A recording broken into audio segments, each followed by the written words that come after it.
नमस्कार। बिहार तक में आपका स्वागत है और मैं हूं सुजीत। बिहार में शराबबंदी कानून लागू हुए 10 साल से ज़्यादा का वक्त गुजर चुका है, लेकिन अभी भी इस कानून को लेकर दुविधा की स्थिति बनी हुई है। कुछ लोगों के विचार हैं कि कानून लागू रहना चाहिए, कुछ लोग कहते हैं कि नहीं, इसको खत्म करने देना चाहिए क्योंकि ये अपने उद्देश्य में उतना सफल नहीं रहा है। चूंकि बिहार में पूर्ण शराबबंदी है और पूर्ण शराबबंदी का मतलब कि शराब की एक बूंद भी नहीं आए, तो ऐसा तो संभव है नहीं। हर कानून में कहीं ना कहीं से कोई ना कोई लूपहोल होता ही है। और उदाहरण देने वाले ये भी कहते हैं कि अगर हत्या का कानून बना है हत्या के खिलाफ, तो क्या हत्याएं रुक गई हैं? ऐसा तो हुआ नहीं है। चोरी के खिलाफ जो कानून बना है, तो क्या चोरियां रुक गई हैं? ऐसा नहीं है। तो शराबबंदी कानून भी लागू है और उसमें अवैध शराब की बिक्री भी हो रही है। तो खैर, ये तो विवाद का विषय है, लेकिन अभी हम इस उद्देश्य से यहाँ पर इसकी चर्चा कर रहे हैं क्योंकि राष्ट्रीय आर्थिक अनुसंधान परिषद की जो एक रिसर्च रिपोर्ट आई है, उसमें काफ़ी कुछ चौंकाने वाली जानकारी है। सरकार की तरफ से अभी तक इस तरह की बात नहीं कही गई थी, चूँकि ये एक सरकारी संस्था है और उसकी तरफ से ये रिसर्च दिया गया है, तो इस पर विचार विमर्श करना जरूरी है। इसमें कहा गया है कि शराबबंदी जो बिहार में कानून लागू हुआ, वो अपने उद्देश्य को पूरा नहीं कर पा रही है। उद्देश्य क्या था कि घरेलू हिंसा, महिलाओं के खिलाफ जो हिंसा होती है उसमें कमी आए। इस रिसर्च के मुताबिक वो कमी नहीं आई है। दुर्घटनाओं में कमी, सड़क दुर्घटनाओं में कमी, उसमें भी कमी नहीं आई है विशेष तौर पर देखें तो। और सबसे अहम बात कि स्वास्थ्य को लेकर, देखिए बिहार में दो चीज़ें नीतीश कुमार ने स्वास्थ्य को लेकर की थी। एक तो उन्होंने नल जल योजना की जो शुरुआत की थी, उसके पीछे भी स्वास्थ्य ही था। उनका मानना था कि स्वच्छ जल मिलने से लोगों का स्वास्थ्य अच्छा रहेगा और अस्पतालों पर दबाव कम पड़ेगा।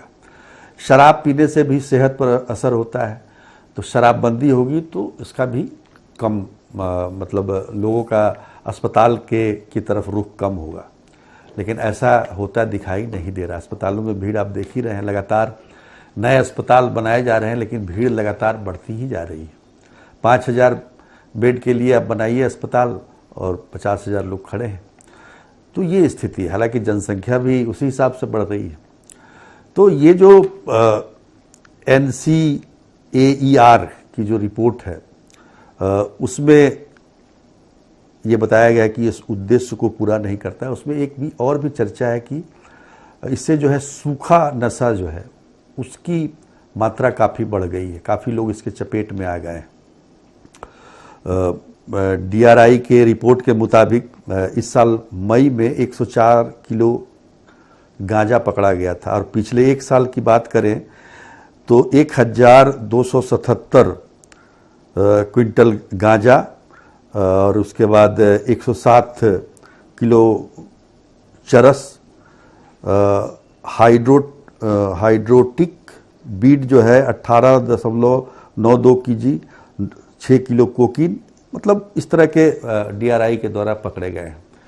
नशीली दवाइयाँ पकड़ी गई हैं। तो ये माना जा रहा है कि भाई ये शराब बंदी है, इसकी वजह से लोग सूखे नशा की तरफ जा रहे हैं, जबकि ऐसा नहीं है। जहाँ शराब है भी, जहाँ शराब खुले हुए हैं, जैसे पंजाब है, पंजाब में शराबबंदी नहीं है लेकिन वहाँ पर सूखा नशा का ज़बरदस्त नशा है, तो ये कहना भी जायज़ नहीं है। एक ये कहा जा रहा है जैसे कि एक एसोसिएशन है BAI, ब्यूअर्स एसोसिएशन ऑफ इंडिया, ये बियर बनाने वाली कंपनियों का एक एसोसिएशन है। उनके जो कर्ता धर्ता हैं, उनका विनोद गिरी नाम है, और उन्होंने कहा है कि पिछले 10 सालों में 60,000 करोड़ का राजस्व का नुकसान हुआ है बिहार को इस शराबबंदी की वजह से।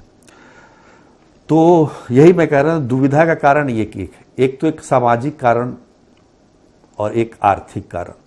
दो कारणों को आप देख लें तो निश्चित रूप से ये स्पष्ट हो जाएगा, क्योंकि बिहार एक गरीब प्रदेश है और यहाँ ज़रूरतें ज़्यादा हैं, पैसों की, संसाधनों की, तमाम चीज़ों की ज़रूरत यहाँ पर ज़्यादा है अन्य राज्यों के मुकाबले अगर कहें तो, क्योंकि पिछड़ा राज्य है।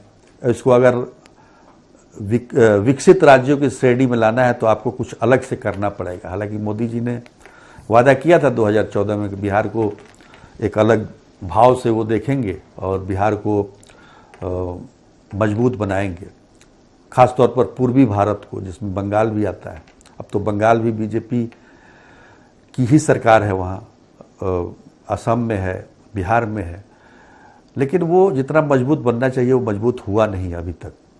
मजबूत होता है देखा जाए तो कल कारखाने लगे, लोगों को रोजगार मिले, तो ये मजबूती दिखाई देती है, जैसे कि महाराष्ट्र, गुजरात जैसे प्रदेशों में हम देखते हैं। लेकिन उस तरह की मजबूती यहाँ आई नहीं है। तो कहने का मतलब है कि सामाजिक रूप से देखें तो भले ही अवैध रूप से शराब की एक समानांतर सत्ता चल रही है, अवैध शराब की, उसमें कोई दो राय नहीं है। लोग तो कहते हैं कि 40,000 करोड़ की है, लेकिन दूसरी तरफ देखें तो सामाजिक रूप से देखें तो लोग शराब पी रहे हैं, लेकिन कहीं बाहर से कहीं कोई आप चौक चौराहे पर हंगामा या जो पहले की स्थिति हुआ करती थी वो दिखाई नहीं देती है। तो दोनों दो चीज़ें हैं, एक आर्थिक पहलू है, एक सामाजिक पहलू है। महिलाओं को ठीक है, घर में घरेलू हिंसा के और भी कई कारण हो जाते हैं, जैसे केवल शराब पी के ही घरेलू हिंसा नहीं होती है, दहेज और तमाम जो मुद्दे हैं उसकी वजह से भी घरेलू हिंसा होता है। तो कहने का मतलब ये है कि ये जो इस पर जो आया है राष्ट्रीय आर्थिक अनुसंधान परिषद की जो रिसर्च आई है उस पर लेकिन चर्चा जरूर होनी चाहिए। सरकार को चाहिए कि 10 वर्षों की समीक्षा करे कि भाई ये 10 वर्षों में बिहार ने क्या खोया है, क्या पाया है, और इस आधार पर, और ये जो है पूरे मतलब सर्वदलीय होनी चाहिए। ये समीक्षा जो है सर्वदलीय होनी चाहिए, इसमें सभी पार्टियां शामिल होनी चाहिए। देखिए, लगातार अगर हम देखें तो जेडीयू को छोड़ दें तो बाकी जितनी भी पार्टियां हैं सब शराबबंदी का विरोध कहीं ना कहीं कर चुकी है। तो निश्चित तौर पर पार्टियों का भी ये रुख है, और खास तौर पर नीतीश कुमार ने जो शराबबंदी की थी वो महिलाओं की मांग पर की थी। हालांकि महिलाएं तो चाहती थी कि पूर्ण शराबबंदी हो, लेकिन पूर्ण नहीं हो पाया। कहीं ना कहीं इसमें कुछ कमियां हैं जिसकी वजह से अवैध शराब का कारोबार भी फल फूल रहा है।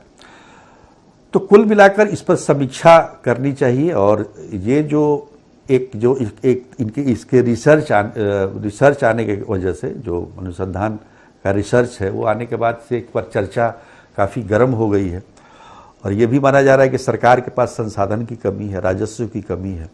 अब देखिए, 65,800 करोड़ रुपये अपने संसाधन से जो है सरकार उपलब्ध कराती है, जबकि बजट है 3,47,000 करोड़ का।